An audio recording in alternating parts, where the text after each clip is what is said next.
Alright, so I have the Budget Beater Mustang here on the lift. Couple things I'm trying to get done today is I'm going to replace the front control arms and also the front sway bar. So far I have the wheels pulled off. I got all the bolts sprayed down with some WD-40 to hopefully not be too big of a pain to take out. I've already taken out the two steering rack bolts. Here's one, and then one on the other side. You can see that this front control arm bolt here, in order to slide it out the front, you have to slide the steering rack forward to give it enough clearance to get that one out. So these are the stock lower control arms. Kind of rough shape.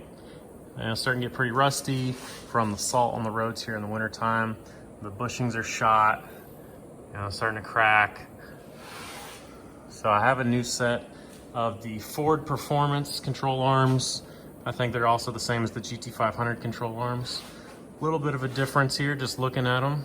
Once I get these pulled out, I will do a side-by-side so you can see the difference in those. So get back to work and get these pulled out. All right, I got the first control arm off. Got it over here in a little bit better light so we can actually take a look at it. This thing is pretty rough. All right, so this car has 160,000 miles on it, and it was purchased new in Wichita, Kansas. And so I bought it in Kansas City. So this car has spent its entire life going through Midwest winters. I'm pretty sure it was somebody's daily driver at one point in time before I bought it. So not the easiest life. Surprisingly, the ball joint was the hardest part to get out. The bolts came out pretty easy, not too much trouble with those. I guess hitting them with the WD-40 helped. So here's this rear bushing, dry rotted. It's done. This bushing about the same shape, so that's why we're replacing this. So the new control arms, genuine Ford parts. All right. So these are the Ford Performance control arms. I think they're the same as the GT500 control arms. So looking at them side by side, you can tell there's an obvious difference here. They did a redesign at some point. So whereas this, as the original control arm, this is all one piece. All right, it's cut to the shape. This new control arm, this is one piece here, then this piece is welded to that. So that's the first, obvious difference between the two. And then if you look at the ball joint end of the control arm, you see how that's just a flat piece of steel there sticking out at the end, and the original has the stamped steel, all the way around the control, or around the ball joint. So I don't know what the reasoning is behind that. It would seem that this would be stronger in my mind because you have these ribs going all the way out to the end, whereas this one would seem like it would have some more deflection. But I'm not an engineer, I don't work for Ford, so they obviously thought it was better that way. So we're gonna go ahead and get this one thrown on the car and then get the other side knocked out. All right, I got the new control arms in, everything torqued back down to spec, Loctited. I got the steering rack bolted back up. So next on the agenda is doing the sway bar. I already have the end links unbolted from the strut. That was a pain in the ass. They were rusted up pretty good on there, the old bolts were, but got them off. Didn't have to cut anything, so that's always a bonus. I'm gonna go ahead and get this pulled off, and we'll do a quick comparison with the new bar. All right, here are the sway bars side by side. Here is factory, and then here is the new sway bar. It's not new, it's used. This is a budget, keep that in mind. But this is a white line sway bar, lightly used. It's got brand new end links with it. This has 3 spots for adjustment. You know, obviously the factor bar is non-adjustable, so this will help you kind of balance the car. You know, if you have a rear sway bar also, you know, if it's pushing or if it's oversteering, you can adjust the sway bar to, you know, adjust the end links to a new spot and help correct some of that. So I also have a white line rear sway bar. I will throw that on the car when I do the rear control arms. They have not arrived yet, so hopefully that will be this week sometime. So go ahead and get this thrown on and move on to the next thing. All right, so I ran into a little snag trying to install the sway bar. So these are the caps for the sway bar bushings. This is the V6 one.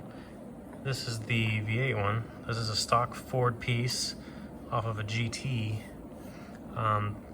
Problem I'm having is the spacing.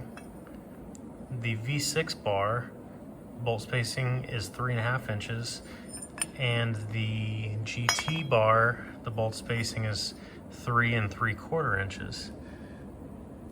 So it will not bolt up. So what I'm gonna do, just has these little, you know, these studs, and it has a clip in it, holds it into the body. So what I'm gonna do is drill this one bigger, and I'm just gonna put a normal bolt here on the bottom side, just to fix that bolt spacing issue. So I think there's plenty of meat there that's not gonna cause any issues. So right now I gotta go get a drill, right angle drill, because there's not enough room in here to get a normal drill. So I'm gonna get that and then get that drilled out and then see where we're at. All right, got the sway bar put on. All I had to do is drill out those holes, relocate the bolts. There's enough room on this bracket. I was able to get a wrench on the back side to tighten it.